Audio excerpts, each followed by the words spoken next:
India Asia cup నుంచి back out అయిపోతుంది. ఇక మీద పాకిస్తాన్‌తో ఏ రకమైన క్రికెట్ ఆడరని చెప్పేసి న్యూస్ మీ దాకా కూడా చేరే ఉంటుంది. అయితే ఫస్ట్ న్యూస్ బయటకొచ్చింది ఇండియన్ ఎక్స్‌ప్రెస్ ద్వారా. According to this news BCCI ఏసీసీతో ఇన్ఫార్మల్ టాక్స్ జరిపిందంట. ఏసీసీ అంటే ఏషియన్ క్రికెట్ కౌన్సిల్. దీని హెడ్ ఎవరంటే PCB chairman Mohsin Naqvi. According to him sources ద్వారా ఏం తెలిసిందంటే ఇండియా డినై చేసిందంట.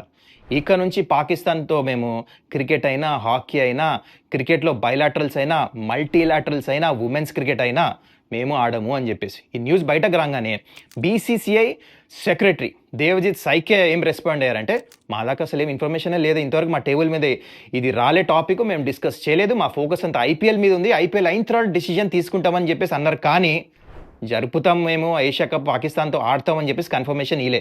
So definitely something is cooking. అయితే ఇండియా ఈ suppose to host September window ఉంది. ఇండియా ఈ suppose to host Asia cup.